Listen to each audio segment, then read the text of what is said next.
بسم اللہ الرحمن الرحیم۔ بسم اللہ الرحمن الرحیم۔ لا الہ الا اللہ لا الہ الا اللہ محمد الرسول اللہ۔ محمد الرسول اللہ۔ اللہ کے علاوہ اللہ کے علاوہ کوئی بھی عبادت کے لائق نہیں۔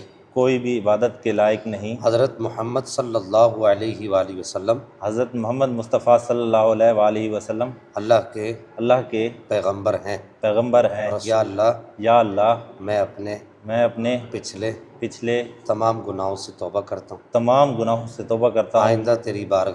آئندہ تیری بارگاہ میں پکا ارادہ رکھتا ہوں کوئی بھی صغیرہ اور کبیرہ گناہ نہیں کروں گا۔ صغیرہ اور کبیرہ گناہ نہیں کروں گا۔ حقوق العباد کا خیال کروں گا۔ حقوق العباد کا خیال کروں گا۔ حقوق اللہ کا خیال کروں گا۔ حقوق اللہ کا خیال کروں گا۔ بد مذہبوں کی صحبت سے بچوں گا۔ بد مذہبوں کی صحبت سے بچوں گا۔ دیابنا کی صحبت سے، تیابنا کی صحبت سے، وہابیہ کی صحبت سے، وہابیہ کی صحبت سے، روافظ کی صحبت سے، روافظ کی صحبت سے، اہل سنت میں چھپے ہوئے نیم روافظ کی صحبت سے، اہل سنت میں چھپے ہوئے نیم روافظ کی صحبت سے، تمام بد مذہبوں کی صحبت سے، تمام بد مذہبوں کی صحبت سے بچنے کی کوشش کروں گا۔ میں آپ کے ہاتھ پر ان تمام باتوں کو پختہ رکھنے کی نیت کرتا ہوں، اور میں آپ کے ذریعے سے سلسلہ نقشبندیہ میں داخل ہوتا ہوں۔ آپ کے ذریعے سے امام ربانی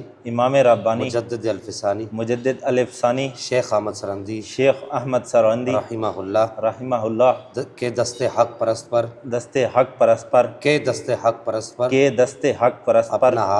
اپنا ہاتھ دیتا ہوں، اور تمام اکابرین نقشبند کے دست حق پرست پر دست حق پرست پر اپنا ہاتھ دیتا ہوں۔ یا رب العالمین، مجھے اپنے اس ارادے پر ثابت قدمی عطا فرما۔ لا الہ الا اللہ محمد الرسول اللہ۔ الحمدللہ رب العالمین والصلاة والسلام علی اشرف الانبیاء والمرسلین۔